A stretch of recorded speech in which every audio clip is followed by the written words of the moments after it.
Assalamualaikum warahmatullahi wabarakatuh. Halo guys, saya Mail. Jadi kebetulan kemarin hari Rabu 25 Desember 2024 saya jalan-jalan ke rumahnya Yoga. Kita rencana mau bikin podcast. Itu hari saya ajak Yoga, ayo bikin podcast. Kita coba-coba.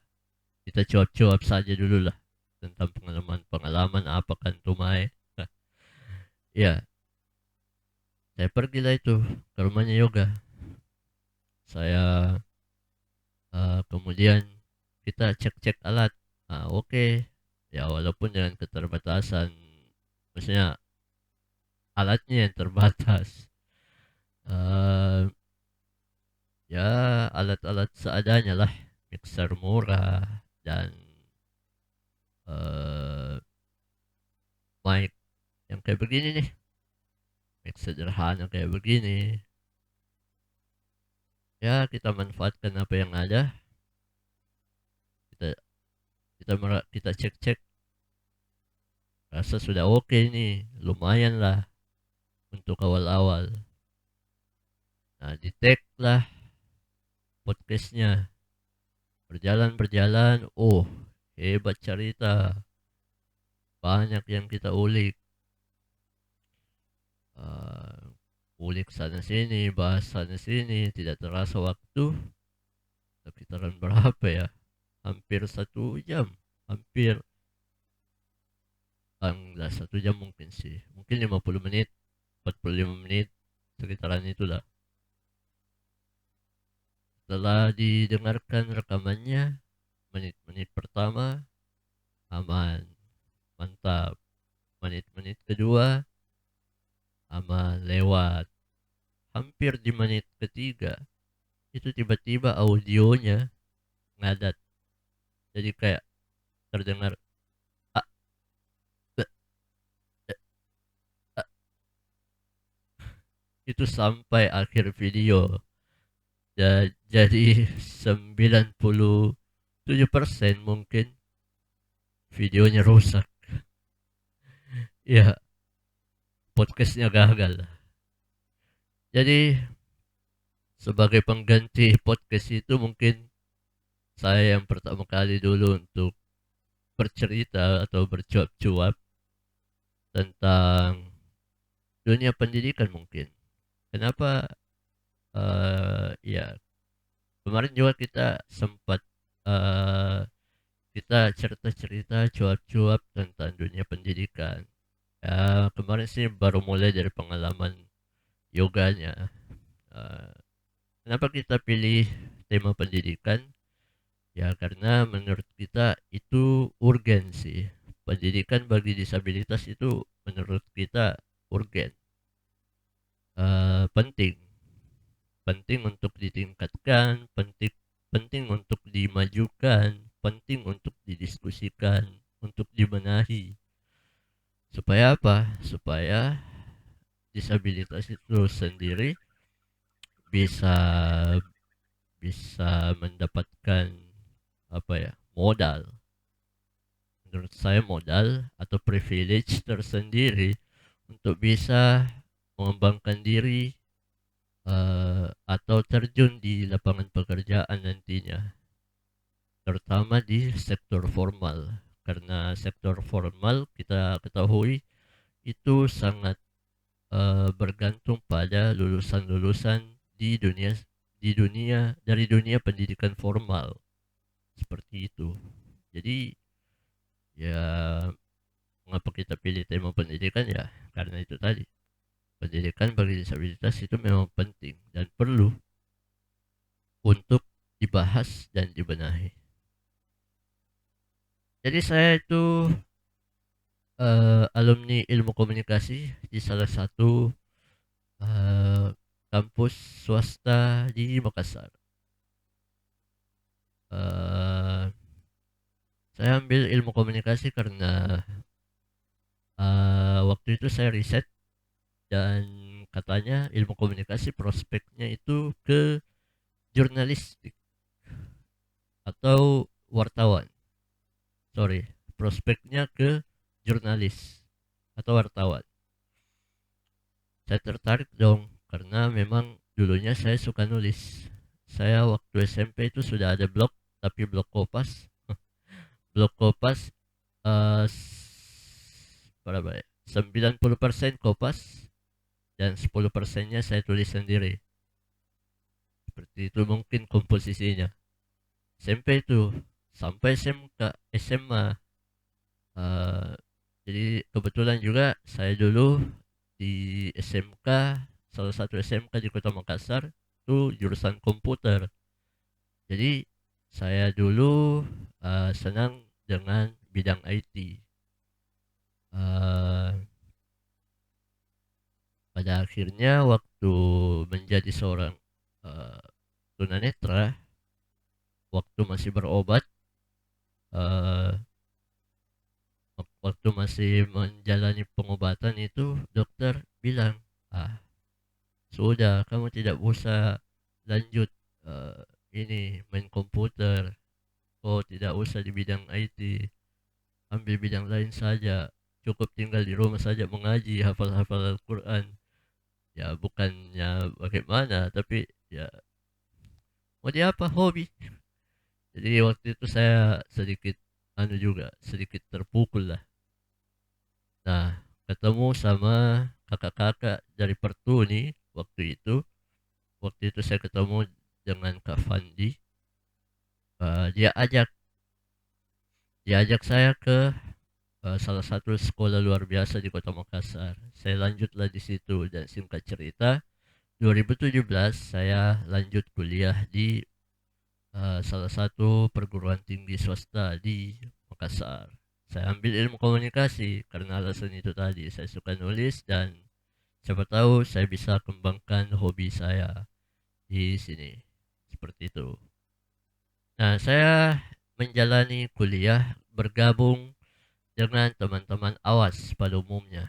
Oh iya, sekedar info, kalau AWAS itu sebutan dari atau sebutan bagi teman-teman yang bisa melihat. Nah, kalau tunanetra itu kan tidak bisa melihat, kalau AWAS masih bisa melihat dan matanya tidak mengalami disfungsi. Seperti itu. Ya, jadi saya gabung dengan teman-teman AWAS di sebuah kelas. Itu suasananya ya karena saya juga pernah merasakan sekolah di sekolah umum, jadi tidak terlalu kaget. Cuman itu adalah momen pertama kali saya menjalani kuliah dengan kondisi tunanetra. Jadi setidaknya saya harus beradaptasi nih dengan kondisiku yang tunanetra. Bagaimana caraku beradaptasi dengan lingkungan sekitar.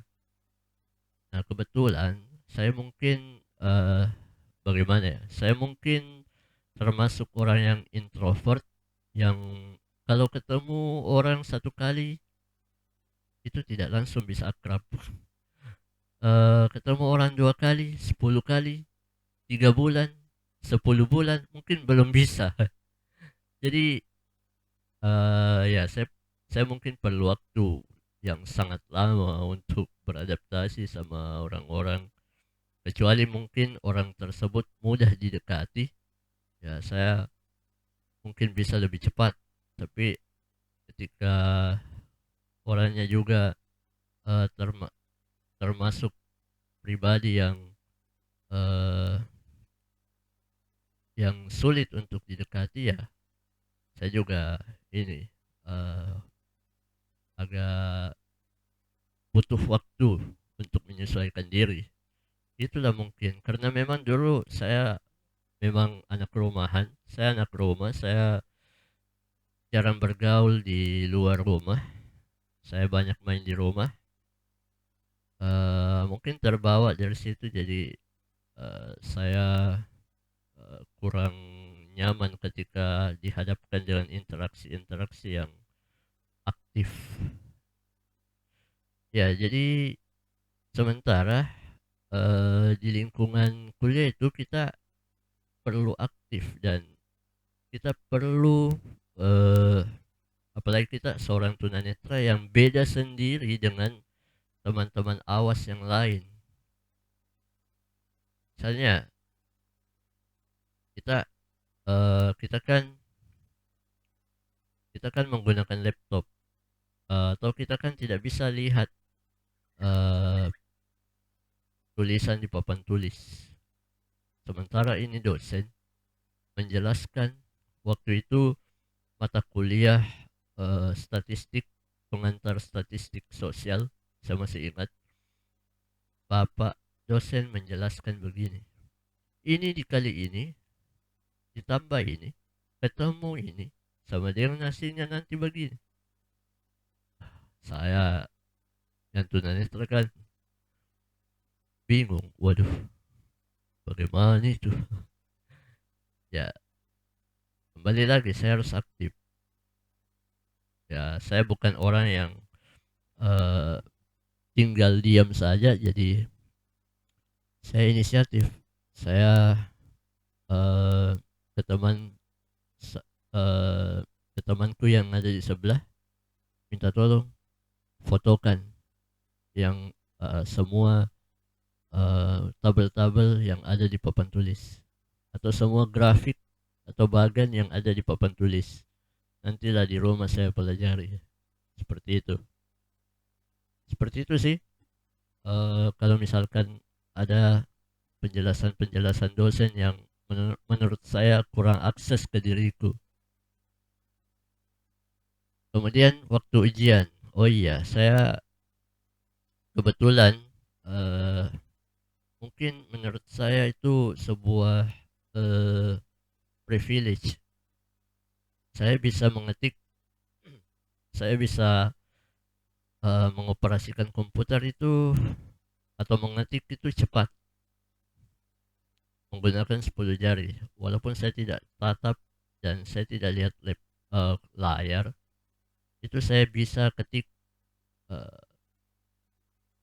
dengan cepat menggunakan 10 jari.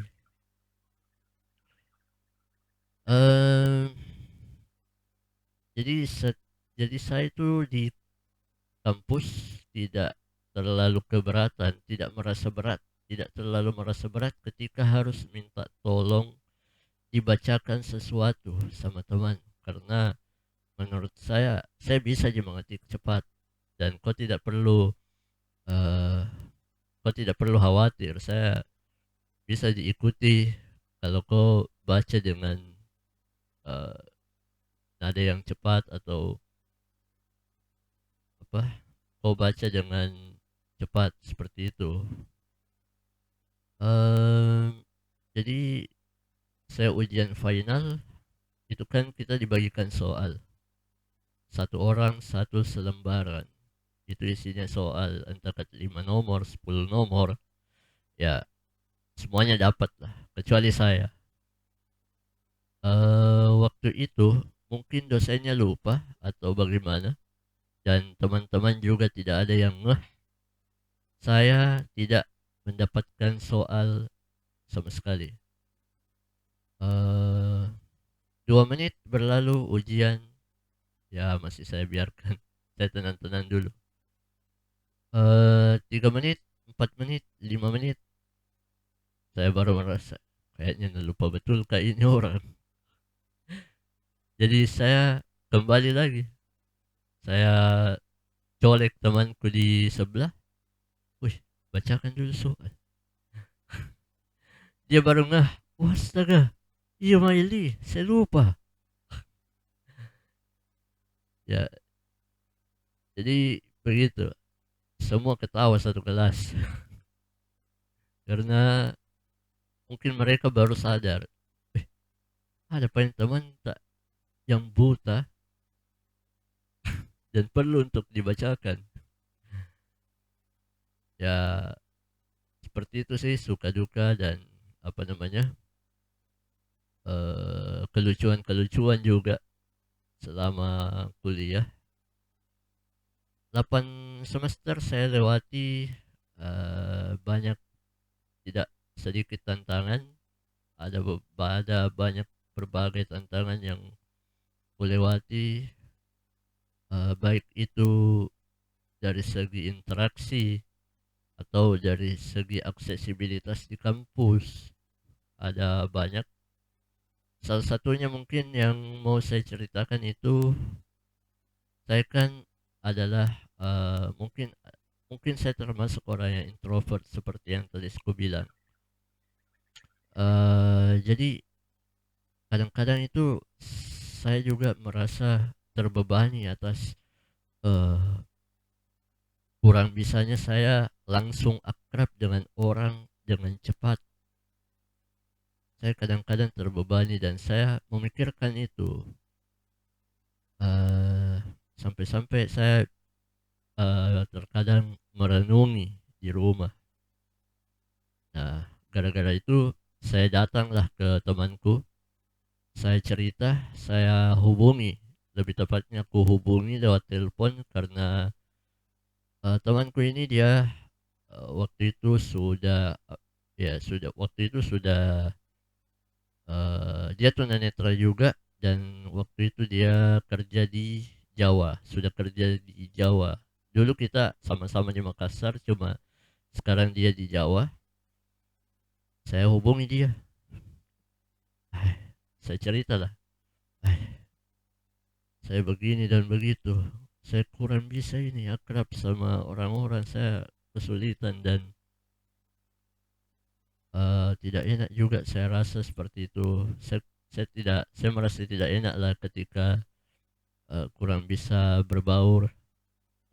Mungkin hanya mungkin untuk sekedar minta tolong saya bisa, saya mampu, tapi ketika berbaur, eee, itu ada kendala di situ.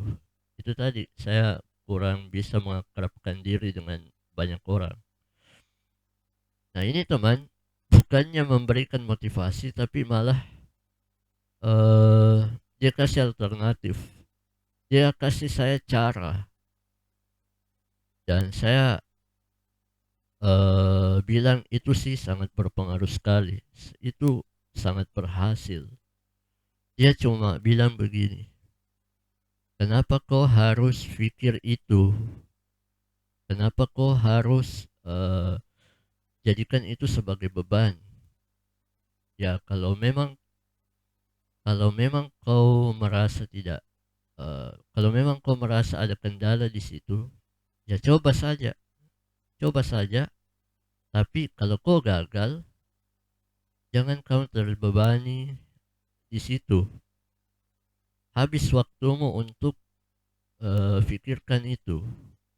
Kerjakan saja aktivitas-aktivitas yang menurutmu, eee, yang menurutmu bermanfaat, yang menurutmu bisa, membuat kau senang, yang menurutmu bisa membuat kau berguna, ya kerjakan saja itu." Nah, kebetulan saya suka nulis seperti tadi yang kubilang. Buatlah saya web, saya buat platform yang berbasis web. Saya brandinglah platform itu.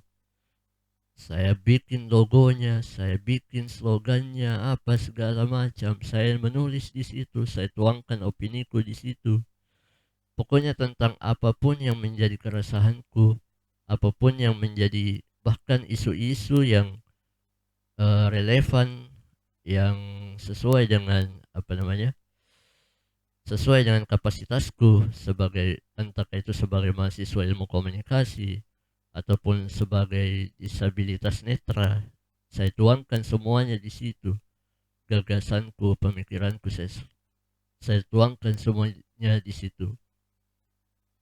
Nah, berhasil itu secara tidak langsung bisa, mengalihkan, eee, mengalihkan saya dari beban-beban yang tadinya kurasakan, akibat kurangnya kemampuanku untuk mengakrabkan diri dengan orang lain.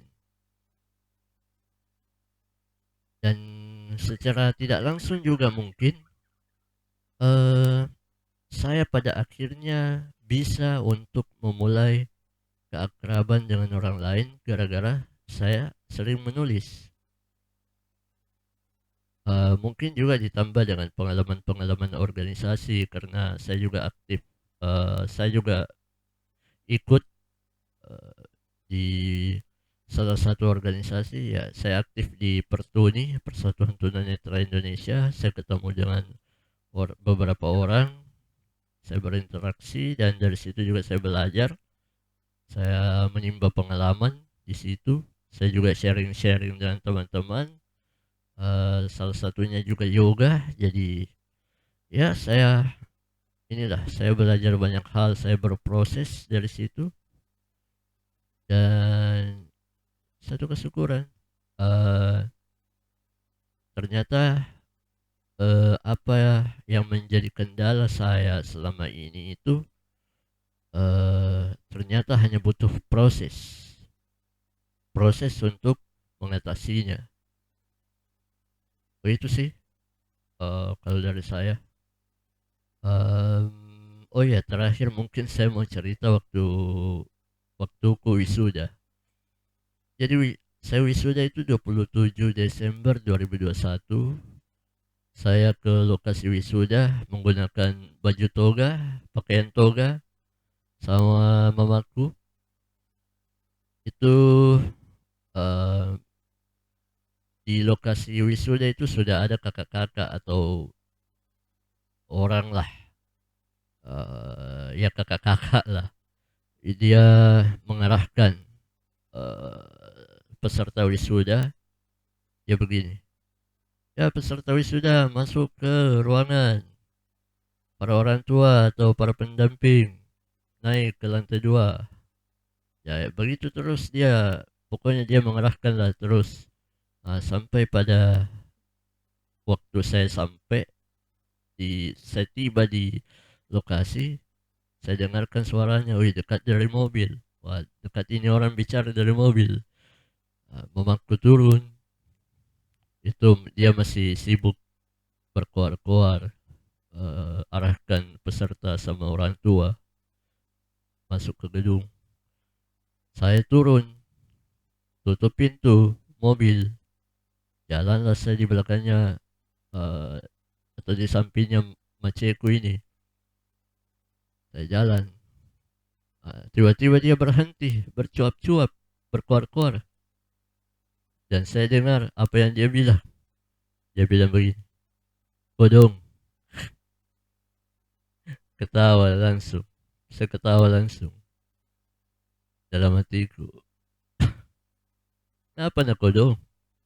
Mau ki wisudanya." Aduh, mungkin itu karena baru lihat orang buta, atau dia heran, "Kenapa ada orang buta ini mau wisuda? Udah salah ini." Ya, itulah betapa pentingnya itu disabilitas untuk dimunculkan di tengah-tengah masyarakat, melalui apa, melalui, akses ke pendidikan supaya apa, masyarakat itu bisa dan terbiasa bertemu dengan teman-teman disabilitas. Supaya apa, paradigma-paradigma atau stigma dan anggapan lainnya yang mendiskreditkan eksistensi dari seorang disabilitas itu sendiri bisa perlahan-lahan hilang. Kayak begitu, teman-teman. Mungkin sekian dari saya, kayaknya sudah terlalu panjang. Dan ya kedepannya mungkin saya akan datangi teman-temanku satu persatu untuk ajak, bercuap-cuap atau bikin podcast. Ya, nantikan saja kita bahas-bahas apakah Tomai pengalaman kah atau isu-isu yang lagi hangat tentang disabilitas atau pendidikan, ketenagakerjaan dan lain semacamnya. Terima kasih yang sudah mendengarkan, yang sudah menyaksikan. Thank you. Wassalamualaikum warahmatullahi wabarakatuh. Oke, thank you.